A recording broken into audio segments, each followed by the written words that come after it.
A new study says that the child will sleep longer if they don't have to share a room with mom and All dad. right, joining us now, Dr. Devi, parental Fox 5 contributor who's with the NYU School of Medicine. This will probably be great news for dads and maybe moms. But I want them in there Right, you're right. Yes. Well, so for sure, you definitely want the baby to be in your room up till 6 months. So that's because of sudden infant death syndrome. Sure. The baby's around, parents are much more likely to notice that something is wrong, right?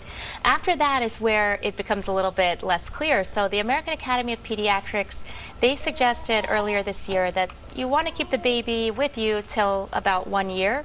But then this new study says that actually if you put the baby in a different room sooner, that the baby might sleep longer and so might you, right? So they haven't changed the recommendation yet, but they're kind of looking at it. Now, one thing I'll say is that it was a survey, so it makes it a little bit more difficult to tell if that's true or not, right? Gotcha. If the parents are sleeping longer, maybe they think the baby's sleeping, but maybe they just weren't aware because they weren't woken up.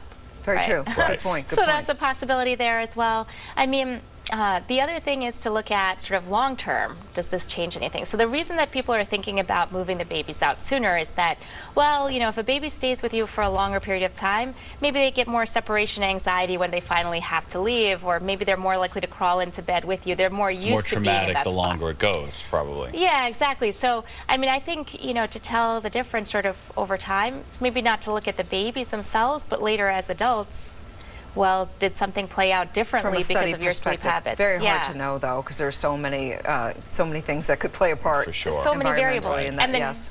and then here in New York City, also space is at a premium, so that may have a factor too. You're not in the burbs with extra rooms all over Yeah, the and it place. depends on your That's appetite true. for wearing. Some moms, you sleep better if the kid's near, you know, closer. Yeah, as opposed to- exactly. All right, Gotcha, well, gotcha. you make your own decision. All right, how about this one? A study finds new health benefits linked to drinking tea, and it seems that women are getting more of the benefit than men.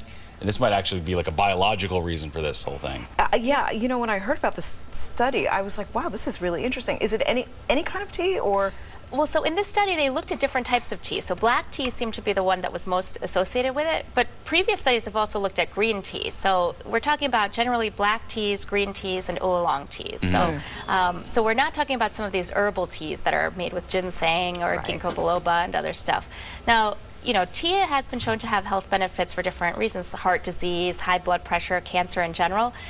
We think that it's related to these antioxidants. So basically, you know, when you're exposed to toxins, you have the damage from the toxin itself, but it also sets off what's called free radicals. So that's sort of like the splash effect, like these things go off and then cause damage to other tissues.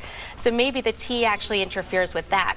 Now, the study added to that because they looked specifically at its effects on estrogen. And it seems that at least in terms of 28 different genes that are controlled by the body, that the tea actually might affect how the gene evolves or expresses itself sort of in humans. So it might be changing your DNA itself. Wow. Through estrogen, probably, yeah. Now, so for people at home, it doesn't mean you should go out and suddenly go drink all this tea, but if you're drinking tea, you like it, it's kind of a reasonable amount, you're not having a lot of side effects like heartburn and other stuff, then that's probably a good habit to have.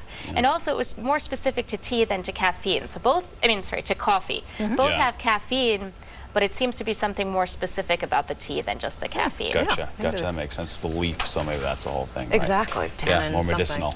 Yeah. Thank you. Good deal. All right, thank you, Dr. Devi.